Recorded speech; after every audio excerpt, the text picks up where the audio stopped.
The scalding tea dripped down my blouse as I stood frozen in my mother-in-law's pristine kitchen, the burning sensation nothing compared to the humiliation coursing through me. Margaret Bradford stood before me, her designer outfit impeccable as always, lips curled in a sneer as she watched me fumble for paper towels. "Look at you, can't even afford proper clothes," she spat, gesturing at my simple outfit. "Living in our guest house, eating our food, dragging my son down with your silly little tech business. When will you admit you're just another gold digger who got lucky with my William?" I dabbed at my shirt silently, willing myself not to react. The irony of the moment wasn't lost on me. Just 3 hours ago, I'd sat in a sleek downtown office, signing the final papers to sell Innovati, my artificial intelligence startup, to one of the biggest tech companies in the country. $8 million. The number still felt surreal. But Margaret didn't know that. Nobody did, except my lawyers and the buyers. Even William, my husband, was still in the dark. I'd wanted to surprise him with the news tonight. "Nothing to say for yourself, Olivia?" Margaret's voice dripped with contempt. "Usually you have some excuse about your company making progress. What is it you supposedly do again?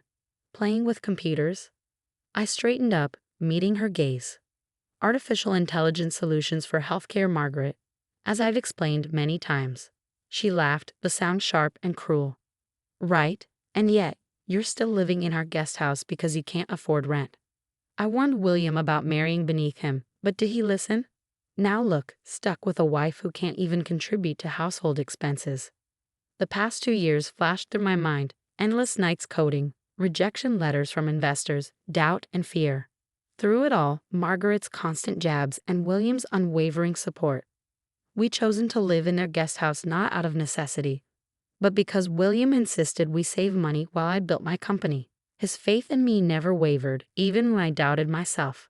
"I've never taken a penny from you," I said quietly. "We pay rent for the guest house, buy our own groceries." "Pennies," she interrupted. "My son could have married Carolina Matthews. Her family owns half of Boston. Instead, he picked up some scholarship girl with delusions of being the next Steve Jobs." The burning on my chest intensified, but I remained calm. In a few hours, the press release would go live. The acquisition would be public knowledge. Everything would change.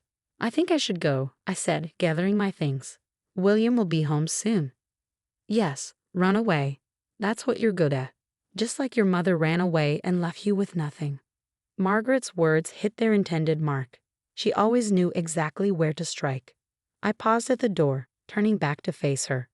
My mother may have left, but she taught me one important thing before she did. Never let anyone make you feel small. "Get out!" Margaret shrieked, grabbing another cup of tea. "Get out of my house, you freeloading trash." I closed the door just as the second cup shattered against it, tea seeping beneath the doorframe. Walking back to the guest house, I pulled out my phone and saw the email I'd been waiting for. Press release scheduled for 9 a.m. tomorrow. Inside our cozy living room, I changed my shirt and examined the red marks blooming across my chest and neck. They would fade, but I knew tomorrow would leave more permanent marks, not on my skin, but on the careful facade Margaret Bradford had built around her perfect world. William found me there an hour later, curled up on our worn sofa with my laptop. His face darkened when he saw the burns. "Mom," he asked, kneeling beside me. When I nodded, his jaw clenched. "That's it. We're leaving. I don't care what she says about helping with the down payment on a house. We'll figure something out." I caught his hand, smiling. "Actually, honey, I need to tell you something. About the company."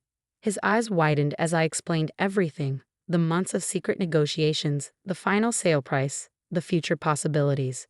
When I finished, he sat in stunned silence for a moment before breaking into that brilliant smile I've fallen in love with.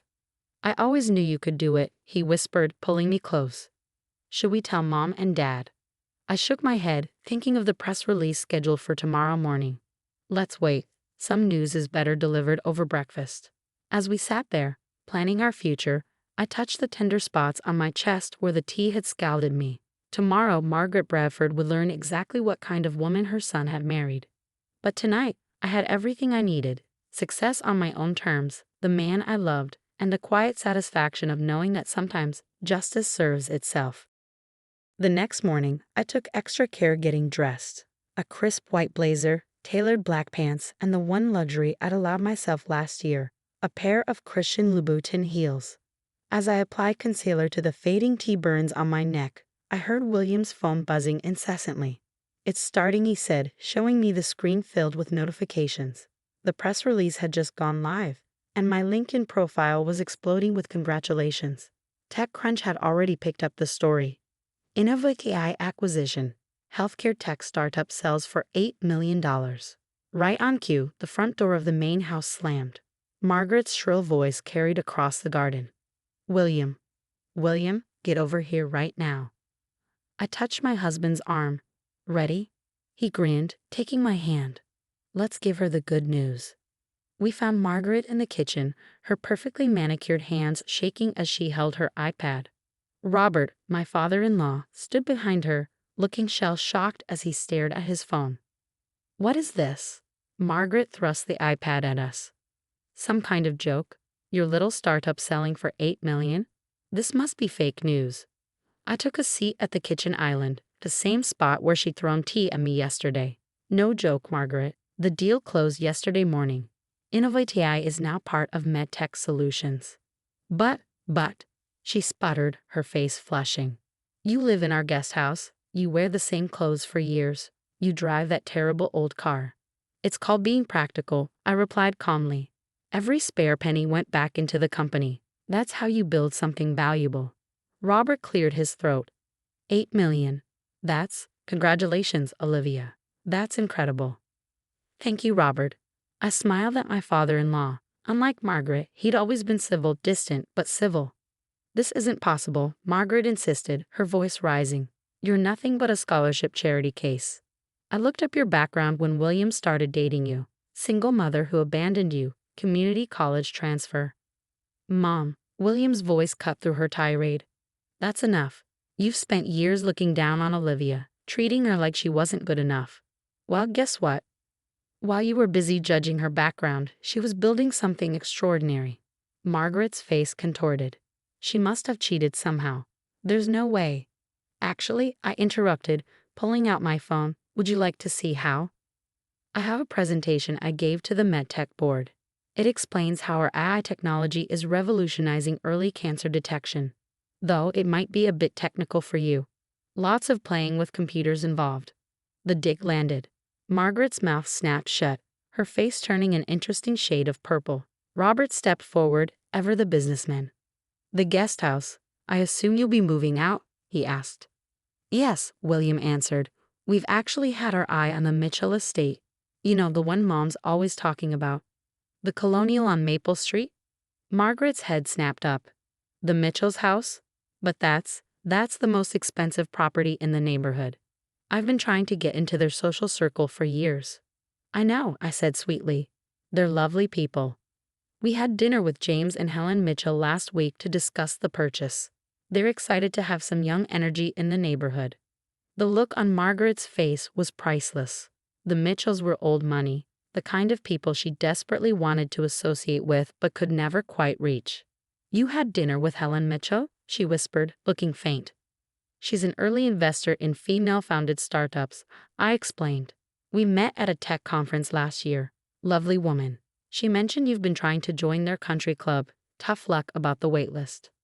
William squeezed my hand under the table, trying not to laugh. We both knew Margaret had been trying to get into that country club for a decade. This is, Margaret seemed to be struggling for words. "Karma?" I suggested. "Life has a funny way of working out, doesn't it? One day you're throwing tea at someone, calling them freeloading trash, and the next day—" Robert's head snapped up. "She did what?" I pulled back my blazer slightly, showing the fading red marks. "Oh yes, yesterday was quite eventful. But don't worry, Margaret. I won't be pressing charges for assault. Consider it a parting gift, along with 2 years of rent payments we've made for that guest house. Which, by the way, we'll be vacating next week." Margaret collapsed into a chair, all her carefully constructed superiority crumbling around her. Robert looked between his wife and me, realization dawning on his face. "Margaret," he said slowly, "what have you done?" I didn't," she stammered. "Save it," William cut in. "We're done here. Dad, we'll send movers for our things next week. Mom, enjoy your tea." As we walked out of the kitchen, I paused at the door. "Oh, and Margaret," I smiled. "The next time you see me at a social event, and you will, the tech scene in Boston is quite well connected, try not to throw any beverages. Designer clothes are so hard to clean." The sound of Margaret's muffled sob followed us out of the house. As we walked back to the guest house, William pulled me close. "That was brilliant," he whispered, "especially the Mitchell house part." I grinned up at him. "Well, the house part wasn't a lie. We really are buying it." He stopped walking. "We are. Closed the deal this morning. Consider it my surprise wedding anniversary gift. A bit early, but," I shrugged. "I figured we deserved it." His laughter echoed across the garden, probably carrying all the way to the main house, where Margaret was undoubtedly still processing how thoroughly her world had just turned upside down. Sometimes, I reflected, success isn't just about proving people wrong. It's about proving yourself right. 6 months after our confrontation in Margaret's kitchen, life had settled into a new rhythm. The Mitchell estate, our new home, felt like a sanctuary. Its sprawling gardens and sun-filled rooms were a far cry from the guest house we lived in. But more importantly, it was ours, something we'd earned together. The fallout from that morning had been spectacular. Margaret's social circle buzzed with the news, though her version differed significantly from reality. "Just a misunderstanding," she'd tell anyone who'd listen. We always knew Olivia had potential. The burn marks from her tea attack had faded, but the incident had left different kinds of marks on our family dynamics. Robert, to everyone's surprise, had emerged as an unexpected ally. One evening, he showed up at our door, looking uncomfortable but determined. "I let her behavior go unchecked for too long," he admitted, standing in our foyer. "I knew how she treated you, but I told myself it wasn't my place to intervene. I was wrong." He handed me a small package. Inside was a photo album, pictures of William growing up, family moments I'd never seen. "Margaret would never show you these," he said. "But your family, you always were, even when we didn't act like it." That gesture marked the beginning of a slow healing process. Robert started visiting regularly, eager to learn about my work. He'd built his own company years ago, and we found common ground discussing business strategies and industry trends. Margaret, however, took a different approach. After her initial shock wore off, she tried to rewrite history. Suddenly, she was telling everyone how she'd always supported my entrepreneurial spirit. At social events, she tried to position herself next to me, dropping hints about her brilliant daughter-in-law to anyone within earshot. I maintained a polite distance, responding to her attempts at reconciliation with civil but firm boundaries.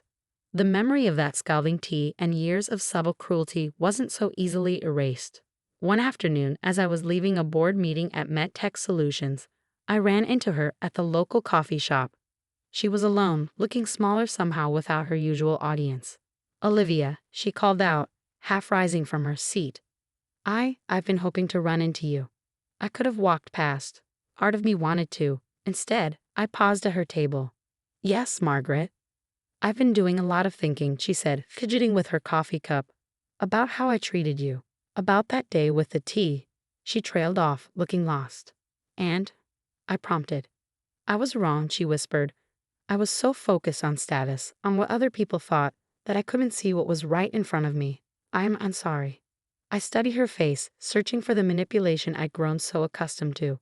Instead, I found something I expected, genuine regret. "Thank you for saying that," I replied carefully. "But trust, like respect, has to be earned. It can't be bought or manipulated into existence." She nodded, tears gathering in her eyes. "I understand. I miss William, and you. The house feels so empty now." "That's what happens when you let pride and prejudice drive away the people who could have been closest to you," I said, not unkindly. "But life gives us chances to learn from our mistakes. What we do with those chances is up to us." I left her there, thinking about second chances and the price of pride. That evening, over dinner with William in our new home, I told him about the encounter. "Do you think she means it?" he asked thoughtfully. "I think she's lonely," I replied. "And maybe for the first time, she's realizing that success isn't just about appearances." William reached across the table, taking my hand. "You're a better person than most, you know that? After everything she did." I smiled, thinking of the long journey that had brought us here. It's not about being better. It's about breaking cycles. Your mother treated me badly because she was insecure, trying to maintain an image she thought mattered. The best revenge isn't making her suffer, it's showing her there's a better way to live. The next week, we invited Robert and Margaret for dinner. It was a quiet affair, nothing like the grand social events Margaret used to orchestrate. But as we sat in our dining room, sharing a meal and cautiously rebuilding bridges, I realized something important. Success isn't just about proving people wrong or accumulating wealth. Sometimes it's about having the strength to remain open to healing, even after being hurt. It's about knowing your worth so completely that you don't need others' validation to feel secure. As I watched Margaret awkwardly but sincerely compliment the house's decor, I thought about that day 6 months ago when scalding tea and cruel words had marked more than just my skin. We'd all changed since then, some by choice, others by circumstance, but change, I was learning, wasn't always about dramatic confrontations and public victories. Sometimes it was about quiet moments of grace, about choosing to rise above past hurts while maintaining firm boundaries. It was about building something new, not from a place of revenge or resentment, but from a position of strength and self-assurance. The tea stains had long since faded from my white blouse. But the lessons remained. Success is the best revenge, but forgiveness, given wisely and with clear boundaries, can be the greatest victory of all.